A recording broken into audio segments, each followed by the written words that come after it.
Hello friends, welcome to Think Like a Coder. In case you don't know me or you are new to this channel, let me introduce myself. So I am Amrita Anjali and currently I am working as a SW2 at Walmart Global Tech India, and for this video I am your educator. So basically आज मैं आपके साथ 3 tips share करूंगी C++ का, जिसका use करके आप अपना प्रोडक्टिविटी काफ़ी अच्छा इम्प्रूव कर सकोगे. सो बेसिकली मैं आपको ये बताना चाहती हूँ कि आज मैं आपके साथ C++ में जो कोड करते हैं उस कोड को आप किस तरीके से लिखो ताकि आपका ओवरऑल प्रोडक्टिविटी इंक्रीज करेगा, सो मैं बताऊंगी. सो वीडियो स्टार्ट करने से पहले मैं इस चैनल के बारे में कुछ बताना चाहती हूँ. So this channel is brought to you by Newton school. Newton school एक काफ़ी अच्छा प्लेटफॉर्म है जो कि आपको सॉफ्टवेयर इंडस्ट्री में जॉब लेने में हेल्प करेगी.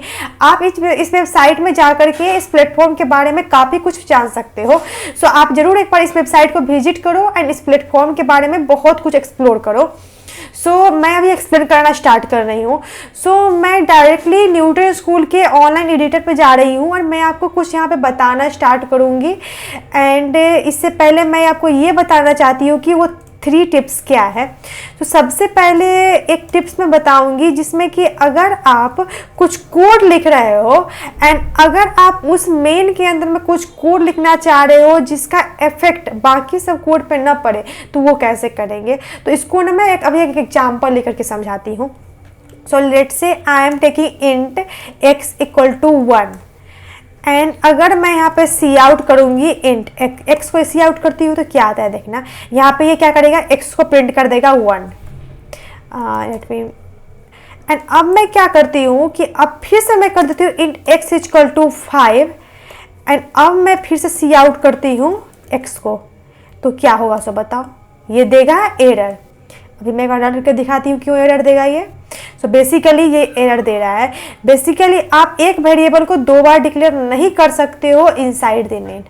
तो अगर मुझे ऐसा करना है तो मैं क्या करूँगी, इसको ना एक कर्ली ब्रैकेट के अंदर में रैप कर दूँगी. अब जैसे मैं कर्ली ब्रैकेट के अंदर में रैप कर दी, अब देखना एरर चला जाएगा. अब ये एरर चला गया. तो बेसिकली आप यहाँ पे देख सकते हो 1 भी प्रिंट हो रहा है और 5 भी प्रिंट होता है. मैं इसको सेकेंड लाइन में प्रिंट करती हूँ ताकि आपको ये 15 ना दिखे. अब आप देखना कि ये 1 भी प्रिंट हो रहा है और 5 भी प्रिंट हो रहा है. तो होपफुली आपको ये कॉन्सेप्ट अच्छा लगा होगा और इसका हेल्प लेकर के आप अपना प्रोडक्टिविटी को काफ़ी अच्छा इंक्रीज कर पाओगे. अगर आपको ये यूनिक लग रहा है, अगर आपको लग रहा है कि ये हेल्पफुल है, तो आप प्लीज़ कमेंट में लिख करके बताओ कि आपको ये हेल्पफुल लग रहा है या नहीं लग रहा है. बेसिकली मैं अपना एक्सपीरियंस शेयर करना चाहती हूँ. मैं जब भी कभी कोडिंग कॉन्टेस्ट देती हूँ तो उसमें क्या होता है, कभी कभी कोड बहुत ही ज़्यादा लंबा हो जाता है. तो उस केस में ना वो कोड को मतलब डिबग करना थोड़ा टफ हो जाता है. इस केस में मैं क्या करती हूँ, ऐसे ही मैं सिंपल स्निपेट बना के रखी रहती हूँ कर्ली ब्रैकेट के अंदर में, ताकि जो मेरा इस पार्ट का यूज अगर मुझे आगे नहीं लेना है तो मैं उसको नहीं करूँगी. मतलब मैं उसको कर्ली ब्रैकेट के अंदर में रैप कर दूंगी. एंड बेसिकली मैं अपना कोड को सिस्टमेटिक एंड बहुत स्ट्रक्चर्ड बनाना चाहती हूँ ताकि मुझे कभी भी कोई एरर का सामना नहीं करना पड़े, और अगर करना पड़े भी तो मैं उसे इजीली डिबग कर सकूँ. तो चलो मैं अभी एक और चीज़ बताती हूँ. अब तो ये रहा. अब मैं क्या करती हूँ ना कि अब इसको मैं कमेंट कर देती हूँ. अब क्या प्रिंट होगा सो बताना. बेसिकली 1 प्रिंट हो गया. तो होता क्या है कि अगर आप ये जो कर्ली ब्रैकेट के अंदर में कुछ कर रहे हो एंड अगर इसके अंदर में वो वेरिएबल प्रेजेंट नहीं है जिसको आप प्रिंट कराना चाह रहे हो, तो वो क्या करेगा, अपने से एक लेवल अप में जा करके चेक करेगा जो कि यहाँ पे है. तो सिमिलरली एक लेवल अप पे देखा x का वैल्यू 1 है तो ये 1 प्रिंट कर दिया. सिमिलरली अगर आप कुछ को ग्लोबल डिक्लेयर कर दो तो अब इसके एक लेवल अप जाएगा वो. बेसिकली ग्लोबल तो मैं साइन नहीं कर सकती, कॉन्स्ट लिखना पड़ेगा.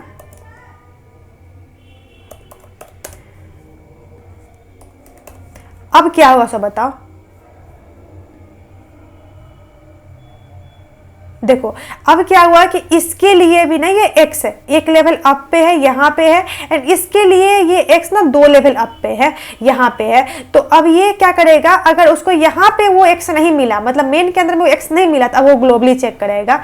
तो बेसिकली ये कॉन्सेप्ट होता है, ये आपको आना चाहिए. एंड इससे आपका प्रोडक्टिविटी ट्रस्ट में काफ़ी अच्छा इंप्रूव होगा। चलो मैं इसको और थोड़ा सा एक्सप्लेन करती हूँ। अब मैं क्या कर रही हूँ, इसके अंदर मैं एक और डाल देती हूँ एंड अब बताना इसका वैल्यू क्या प्रिंट होगा।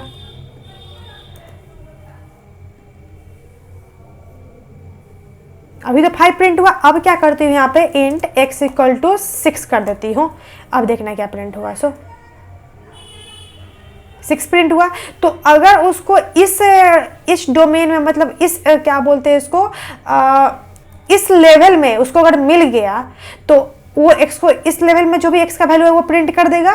एंड अगर इस लेवल में वो x नहीं मिला तो क्या करेगा, उसके अप वाले लेवल पे चेक करेगा जो कि है इसका लेवल, मतलब लाइन नंबर 9 से लेकर के लाइन नंबर 16 का जो लेवल है इस पे चेक करेगा।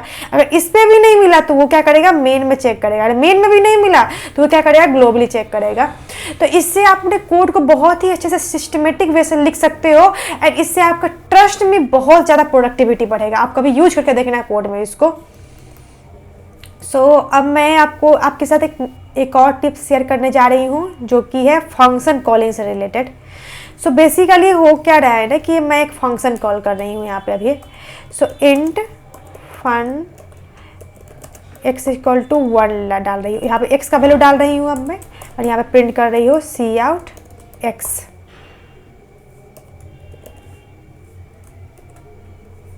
वो ऐड कर देती हूँ 1। ये क्या प्रिंट करेगा, सो बताओ। ये 1 प्रिंट करेगा, जैसा कि देख रहे हो 1 प्रिंट कर रहा है। अब मैं कुछ ऐसा बनाना चाहती हूँ कि मैं यहाँ पे इंट j इक्वल टू 0 लिख दी और यहाँ पे क्या कर रही हूँ, मैं x को भी प्रिंट करा रही हूँ और j को भी प्रिंट करा रही हूँ। तो अभी मैं पास तो यहाँ पे क्या कर रही हूँ, पहले मैं j को 0 नहीं लिखती हूँ, पास कर रही हूँ 1। तो ये क्या करेगा, सो बताओ। अभी ये देगा एरर। बेसिकली एरर क्या दे रहा है कि हम लोग पास तो 1 कर रहे हैं लेकिन इसके अंदर में 2 पैरामीटर को डिमांड कर रहा है। तो अब मैं इसको ओवरकम करने के लिए पता क्या करूँगी, मैं यहाँ पे j को 0 से इनिशियलाइज कर दूँगी। तो अब इस केस में आप देखो 1 और 0 प्रिंट कर दिया। तो हो क्या रहा है कि इस फंक्शन में अगर मैं j का वैल्यू डालूंगी तो वो वैल्यू प्रिंट करेगा, एंड अगर मैं j का वैल्यू नहीं डालूंगी, मतलब सेकेंड पैरामीटर फंक्शन का मैं नहीं डालूंगी, तो जो चीज़ से वो पैरामीटर इनिशियलाइज है वो उसको प्रिंट करेगा। तो चलो मैं इसमें मैं 5 डालती हूँ। अब देखना क्या करेगा, 1 5 प्रिंट करेगा। यस। ये जो मैं भी कॉन्सेप्ट बताई हूँ इसका बहुत ज़्यादा यूज रियल लाइफ एप्लीकेशन में भी होता है। बेसिकली अगर आप जब यूजर से डाटा लेते हो एंड अगर आप चाहते हो कि यूजर जो डाटा दे रहा है, अगर वो यूजर वो डाटा दे रहा है तो वो डाटा को एक्सेप्ट करो, नहीं तो बाय डिफ़ॉल्ट ये डाटा को एक्सेप्ट करो। तो ये बहुत ही ज़्यादा मैटर करता है। जैसे कि मैं अभी एक एग्जांपल बताना चाहती हूँ। अगर मान लेते हैं कि आप शॉपिंग कर रहे हो, आप कुछ भी ना कार्ट में एक वैल्यू डालें, तो अगर आप क्वांटिटी स्पेसिफाई कर रहे हो कि हमें ना ये एप्पल 3 चाहिए, तो वो क्या करेगा, 3 से वो एप्पल का अकाउंट को इनिशियलाइज करेगा।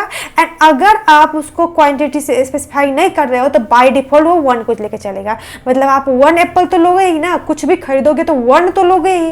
1 से ज़्यादा 2 3 5 भी ले सकते हो, लेकिन अगर कुछ खरीद रहे हो तो 1 तो ले ही रहे हो ना, तो बाय डिफॉल्ट उसको 1 से इनिशियलाइज करेगा।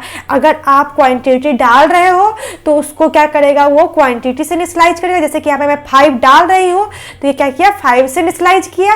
एंड अगर मैं 5 नहीं डालूंगी तो इसको एटलीस्ट 0 तो रखेगा ही रखेगा वो। तो बेसिकली यहाँ पे 0 सही नहीं रहेगा, मैं 1 कर देती हूँ अगर मैं वही फ्रूट्स वाले केस ले रही हूँ, कार्ट वाला केस ले रही हूँ। तो होपफुली आपको ये कंसेप्ट भी अच्छे से समझ में आ गया होगा एंड इसका रियल लाइफ एप्लीकेशन बनाने में भी बहुत यूज होता है। तो इसको आपको अच्छे से ये आना चाहिए आपको। एंड अभी ना मैं आपके साथ एक बहुत ही इम्पोर्टेंट साइट शेयर करने वाली हूँ जो कि है माइक्रोसॉफ्ट का अपना डॉक्यूमेंटेशन फॉर C++। तो अब मैं ये क्यों शेयर कर रही हूँ, आपको मैं एक बात बताना चाहती हूँ। बहुत सारे लोग आपको बोलेंगे यहाँ से पढ़ो, वहाँ से पढ़ो, ये कोर्स ले लो, वो कोर्स ले लो, लेकिन मैं आपके साथ ये शेयर क्यों कर रही हूँ, ये आपको बहुत ही कम लोग आई थिंक ये रिकमेंड करे होंगे। मैं हमेशा किसी भी स्टूडेंट को क्या रिकमेंड करती हूँ कि कोई भी चीज़ आप सीखने जा रहे हो तो आप डॉक्यूमेंटेशन देखो। डॉक्यूमेंटेशन बहुत ही ज़्यादा स्ट्रक्चर्ड होता है। ये आपको जो लगता है कि डॉक्यूमेंटेशन स्ट्रक्चर नहीं होता है, कोई ट्यूटोरियल पढ़ेंगे तब समझ में आएगा, तो ये आपकी मिथ है। बेसिकली अगर आप वेब डेवलपमेंट कर रहे हो, एंड्रॉयड डेवलपमेंट कर रहे हो, कुछ भी कर रहे हो, आपको अगर हेल्प लेना है तो फर्स्ट टाइम और आपके दिमाग में कुछ आना चाहिए तो वो डॉक्यूमेंटेशन आना चाहिए। जो एंड्रॉयड का डॉक्यूमेंटेशन है, जो रिएक्ट का डॉक्यूमेंटेशन है, जो C++ का डॉक्यूमेंटेशन है, आपके माइंड में फर्स्ट गो में आपको ये आना चाहिए। अगर आपको डॉक्यूमेंटेशन से समझ में नहीं आ रहा है तभी जाकर के आप किसी अदर रिसोर्स को फॉलो करो। बेसिकली डॉक्यूमेंटेशन इंपॉर्टेंट है, बहुत ज़्यादा इंपॉर्टेंट है। मैं अपना पर्सनल एक्सपीरियंस बता रही हूँ। मैं जब वेब डेवलपमेंट स्टार्ट करी थी करना तो मैं कोई भी ट्यूटोरियल फॉलो नहीं करी थी, मैं डायरेक्ट डॉक्यूमेंटेशन पढ़ती थी। जैसे कि मैं रिएक्ट करना स्टार्ट करी, डायरेक्ट रिएक्ट का डॉक्यूमेंटेशन पढ़ी थी। उससे पहले मैं एंड्रॉयड का ट्रेनिंग तो ली थी, लेकिन जब मैं एंड्रॉयड पे मोस्ट ऑफ द जब काम करना मैं स्टार्ट करी तो उसमें मैं क्या करती थी, डायरेक्ट एंड्रॉयड स्टूडियो का डॉक्यूमेंटेशन देखती थी। एंड्रॉयड स्टूडियो का डायरेक्ट मैं डॉक्यूमेंटेशन देखती थी। मैं वहाँ पे कोई ट्यूटोरियल को फॉलो नहीं करती थी। हाँ, बस मैं स्टार्ट में ट्यूटोरियल फॉलो करी थी क्योंकि उस समय फर्स्ट ईयर में थी। उस समय मैं बहुत मतलब मेरे पास उतना पता नहीं था, लेकिन उस समय मुझे पता रहता है तो मैं ट्यूटोरियल पे अपना टाइम वेस्ट नहीं करके मैं डायरेक्ट डॉक्यूमेंटेशन को देखती। सो बेसिकली आप यहाँ पे देख सकते हो कि डॉक्यूमेंटेशन है। तो अभी मैं ना आपको लैम्डा फंक्शन क्या होता है ये मैं बताने वाली हूँ कि लैम्डा फंक्शन क्या होता है। एंड बेसिकली आप सब कुछ सारा सिंटेक्स आप याद नहीं कर सकते, इसलिए सिंपल आप कॉपी करो यहाँ से और पेस्ट करो। यही डॉक्यूमेंटेशन का यही काम होता है कि डॉक्यूमेंटेशन में आपको कोड का स्निपेट दिया रहता है। आप वेब डेवलपमेंट कर रहे हो, वहाँ से कॉपी करो। हाँ, समझ के कॉपी करना है, ऐसे नहीं कुछ भी कॉपी कर लिए। कुछ कॉपी करके करोगे ना तो मैं भी ये गलती करी थी। उसके बाद आपका जो पूरा सिस्टम है वो इतना हैवी बन जाएगा कि सिंपल एक सर्चिंग में कुछ भी आप एक फाइल से दूसरे फाइल में कुछ भी करोगे, आपका बहुत ही ज़्यादा बेकार से वेबसाइट बनेगा अगर आप वेब डेवलपमेंट कर रहे हो तो समझ के कॉपी करो। लेकिन आप कॉपी पेस्ट बहुत ही बेफिक्र से कर सकते हो, बेशर्मी से कर सकते हो कॉपी पेस्ट आप। सो बेसिकली मैं यहाँ पे क्या कर रही हूँ, मैं कॉपी कर रही हूँ इसको। तो अब मैं बता रही हूँ यहाँ पे कि ये क्या है। ये है एक लैम्डा फंक्शन। लैम्डा फंक्शन का सिंटेक्स क्या होता है आप यहाँ पे देख सकते हो। एंड अभी तो मैं यहाँ पे थोड़ा सा मैं बता रही हूँ, लेकिन आप क्या कर सकते हो, ये डॉक्यूमेंटेशन को एक्सप्लोर करके बहुत कुछ पता कर सकते हो। कैसे लैम्डा फंक्शन वर्क करता है, डिफरेंट सिनेरियो में कैसे लैम्डा फंक्शन लिखना है, ये सब कुछ आपको पता चलेगा। तो अभी मैं यहाँ पे क्या दिखाने जा रही हूँ कि यहाँ पे मैं अभी क्या करना है मुझे, मैं ये कोई फंक्शन लिखी हूँ, ये है लैम्डा फंक्शन। अब मैं इस फंक्शन को कॉल कैसे करूँगी, मैं सिंपल सी आउट करूँगी x1 ऑफ 1 एंड ये क्या प्रिंट करेगा 1, क्योंकि मैं यहाँ से ये फंक्शन रिटर्न क्या कर रहा है, आई को रिटर्न कर रहा है। मतलब जो पैरामीटर से पास किया गया है उसी पैरामीटर को ये रिटर्न कर रहा है। तो ये देखो क्या करता है, ये 1 प्रिंट किया ना। सिमिलरली यहाँ पे 10 में डालूंगी तो ये 10 प्रिंट करेगा। तो मैं अभी ये लैम्डा फंक्शन क्यों बता रही हूँ आपको, बेसिकली लैम्डा फंक्शन का आप एक यूज ये कर सकते हो कि अगर आप लैम्डा फंक्शन लिख रहे हो तो आप बहुत ही कॉन्साइज मैनर में कोड को लिख सकते हो। एंड सेकेंड कि आप लैम्डा फंक्शन को चाहो तो मेन के अंदर में ही लिख सकते हो। तो ये सब एक बेनिफिट होता है लैम्डा फंक्शन का, बहुत ही कॉन्साइज मैनर में लिख सकते हो, तुरंत आप एक्सेस कर सकते हो। सो ये सब बेनिफिट होता है। तो ये रहा मेरा 3 tips to increase your productivity. अगर आपको ये वीडियो अच्छा लगा है तो प्लीज़ इस वीडियो को लाइक कर देना। ऑफ कोर्स आप अगर यहाँ तक आ गए हो तो आपको वीडियो अच्छा लगा ही होगा। एंड अगर अभी तक आप चैनल सब्सक्राइब नहीं किए हो तो प्लीज़ चैनल को सब्सक्राइब कर दो, क्योंकि अगर आप चैनल को सब्सक्राइब करते हो तो मुझे और मोटिवेशन मिलेगा और मैं आने वाले टाइम में और ज़्यादा वीडियो डालूंगी। So that's all about this video. Thank you so much.